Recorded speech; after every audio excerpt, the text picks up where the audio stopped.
One Man's Family, winner of 46 national awards, a Carlton E. Morse creation.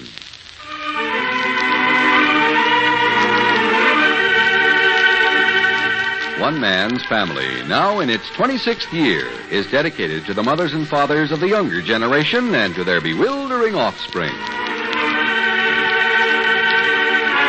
In 60 seconds, we'll hear Chapter 57, Book 129 of the Barbour family saga.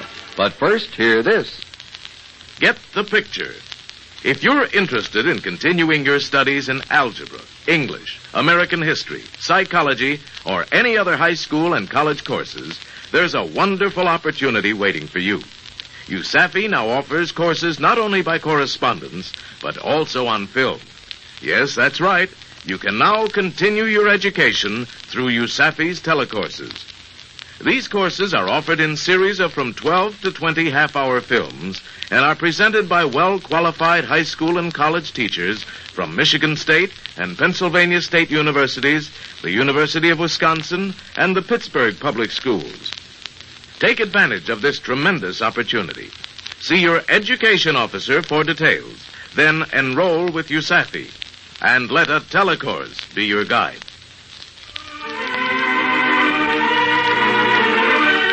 Today, an 8-car collision. Betty Barbour, ducking through the hedge between her house and the Barbour family home next door on a cold and foggy March evening, stops suddenly with a little feeling of alarm as she hears from the direction of 25th Avenue the ominous sounds of sirens. She feels her way across the upper terrace through one of those swirling fogs which help to make San Francisco famous. Now, as she stumbles on the back steps, she finds the back door opening. Henry? Oh, hi, Mother Barbour. Oh, Betty. Sorry to disappoint you. Come in. Oh, this is one of the worst, isn't it? Sharon says you found out Father Barbour had the car. Isn't it awful? I thought he'd gone for a walk. But then when he didn't get home on time, we looked in the garage and... Well, come on in the breakfast room. There's coffee. I'm not sure coffee's good for me. Well, I'll make some tea. No, nothing. I'll just sit down. Mary Lou said you weren't feeling too well today. Oh, I'm all right, Mother Barbour. Sort of squeamish, that's all. How much weight have you lost? Listen. That's on Seacliff Drive. It does sound like it. Shh. Let's go in the front room and look out the window. Grandmother? We're coming. What is it, Hank? Now, look, don't get upset. Grandfather had a smash-up in his car, but he's fine. Take it easy, Dad. Henry. Oh, a bag or two, that's all, Fanny. Hank. I've got him. I think he should lie down on the Davenport. I am going upstairs. Grandmother, you go ahead. Officer. Yes, Mr. Barbour? Will you wait in the library a moment? Betty, take him to the library, will you? Oh, yes, of course. What's your name, officer? Klimpert. Jack J. Klimpert. This way, Mr. Klimpert. I asked him to wait and question Dad after we get him quieted down. Excuse me, I'll go on up. In here, Mr. Klimpert. Thank you. I'm sure Jack started to introduce me. He's my husband. I'm Betty Barbour. We live right next door. Oh, sure. I've known of you folks for years. You've got 6 beautiful daughters. We do have 6 girls. Yeah, I remember when your triplets were posing, modeling. Used to see their pictures in all the magazines. Sit here, officer. And for goodness sake, tell me what happened to Father Barbour. Well, it didn't so much happen to him as to other people. It was an 8-car collision. 8? Yes, as far as I can find out, this old gentleman in his baby blue station wagon come bowling along Camino del Mar and didn't see the light, ran it, and caroned around, hitting 7 cars altogether. Fender, bumper, fender, crash, bang, collapse. Gee, you never saw such a shambles. Hey, how old is he, anyhow? Can he see when it isn't foggy? How old is the old man? Old? I don't think he keeps track anymore. You're his daughter-in-law. Yes. You don't know how old he is? Well, I suppose I could actually figure it out. Why don't you ask my husband? I did. He changed the subject. Where was the old gentleman headed for in all this fog? We haven't the faintest idea, officer. At least we thought he was out walking. He must have had some reason to be driving in a fog like this. One of the worst I ever saw. The last anybody heard, he'd gone for a walk. That's all I know. Where would he go? Oh, this is a big family, and he has lots of relatives in the houses around here. Almost all of us live right here in Seacliff, except Margaret. She married Sidney Lawrence, and they live in Pebble Beach. Well, it's not as bad as I feared. This is Mrs. Barbour. Officer Jack Klimpert, Mother Barbour. Don't get up. He has a bump on his forehead and one on his elbow, and the door handle caught his knee, but Hank says mostly he's shaken up, suffering from mild shock. My grandson is a doctor in the medical corps, Mr. Clifford. Well, Mr. Barbour couldn't find his driver's license, and I've been trying to find out how old he is. Driver's license? Oh, well, I can find it. Betty, take Mr. Clifford up to the bedroom. Mr. Barbour's license is down in the basement. He says he left it on a shelf when he changed his gardening clothes. And he is how old? Come along, officer. I'll take you upstairs.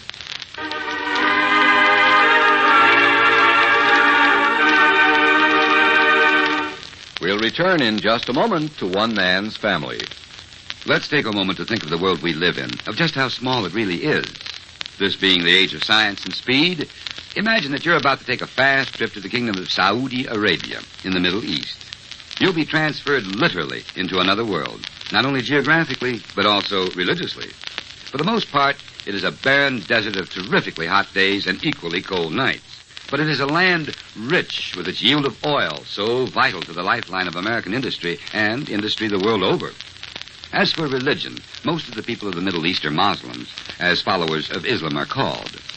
In a sense, Islam is more than just a religion. It's the basis of the society, law, and culture of its followers, some 400 million in number throughout the world. The Muslims take their religion seriously, and a man praying, whether in a mosque, the field, desert, or in his home, is a common sight. So do not stare if you see one at prayer, and don't take pictures of their religious ceremonies without permission. Remember, too, that they are not permitted to smoke or drink alcoholic beverages, so do not offer them. And, if you would stay on safe ground, don't discuss politics, religion, or women with Muslims. Respect their laws and customs, for you are the outsider, the foreigner. We want the friendship of Saudi Arabia, but remember, the only way to have a friend is to be one. Father Barbour, propped up against the pillows in the big double bed, is wearing a patch on his forehead, bandages on elbow and his left knee. His grandson, Hank, is saying, Gosh, I'm afraid you're going to have a black eye, too, Grandfather. Yeah. Oh, you here, Uncle Jack? You must have hit the steering wheel with your right eye. Well, think of it, all that shambles, and nobody else heard it all. Here's Mr. Plumford. Oh, come in, officer.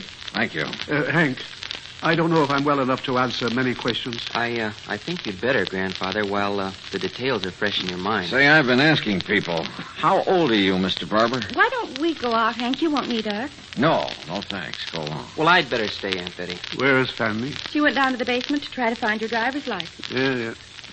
I'll be downstairs if you need me. You feeling all right now, Betty? Oh, I'm fine. Looks kind of pale. May I sit down? Oh, I beg your pardon. Here, we'll pull this chair up beside the bed. There I sat with the seat straps dangling and forgot to buckle them. Of the 7 cars you hit, my partner said 5 of them had seat belts buckled. Probably why the accident wasn't worse. Now then, how old are you, Mr. Barbour? Excuse me, Jack. I wonder if I could have a glass of water. I'm suddenly dry as cotton. I'll get it. Here's your license, Henry. I'll take it, madam. I want to read it and see how old he is. It's on there. Huh? You don't look it. I work in the sunshine in my garden, walk a lot. How did you happen to take the car? We thought you were walking this afternoon. Fanny, Jack, leave me alone with the officer. Hank, you too. All of you. Out a minute. Must we? Are you sure you don't want me, Dad? Here's your water, Grandfather, but I'll wait in the hall. Thank you. Yeah, and close the door. Now then, I was proceeding down 25th Avenue, having been to the market, and I realized I was lost. So I lowered my speed to 5 miles an hour, or down so low that the car bucked. Then I found myself on Camino del Mar and discovered I was running a red light after it was too late to stop. Decided to push through, hit the first fender, then the second, swerved to avoid the third, hit that, backed up, hit another. And the rest is somewhat confused in my mind. I'm sorry I didn't have my driver's license. I left it downstairs when I changed my gardening clothes. You're taking the blame for this? I don't see what else I can do. I ran the red light and hit all those cars. I doubt if you were going any 5 miles an hour. Well, I might have hurried a little toward the last.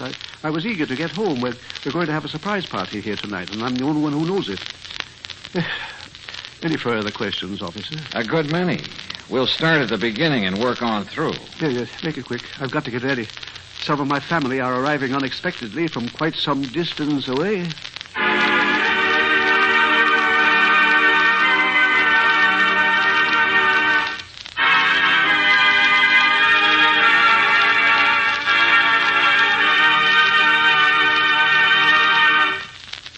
of the Barbours in just a moment. If I cut in for a few moments, fellas, I hope it won't start an argument. But if you'd like to get into an argument that will pay off 9 times out of 10, you just bet someone that the Treasury Department has its own Navy. Well, that happens to be true. It's a fact that the United States Coast Guard is an agency of the Treasury Department and has the job of seeing to it that any activity involving the coastal waters of our country is strictly within the law. The Coast Guard has many responsibilities to keep it busy. It assists ships and aircraft in distress, protects game, seal, and otter fisheries in Alaska, and maintains the International Ice Patrol in the North Atlantic.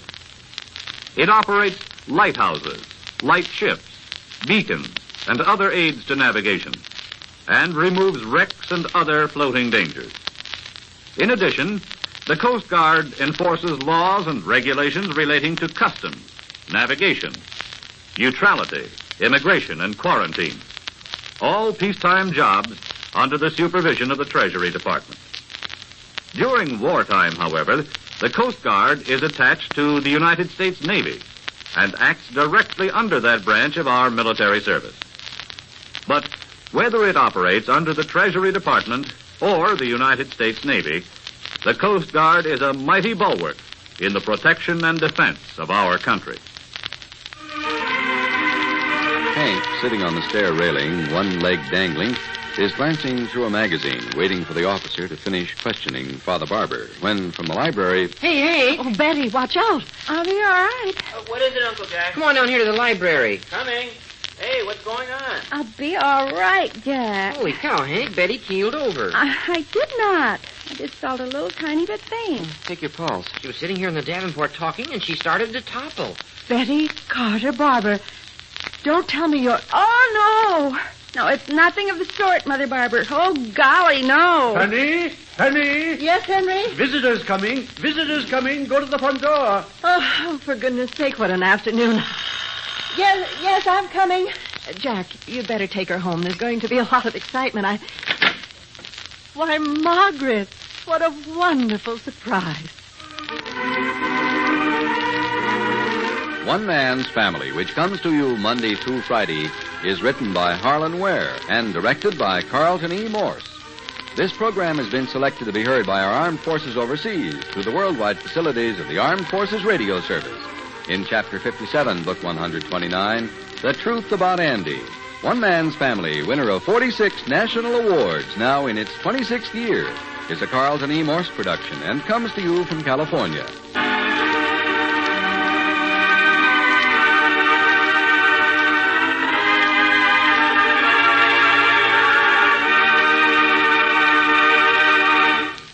One Man's Family has come to you through the worldwide facilities of the United States Armed Forces Radio and Television Service.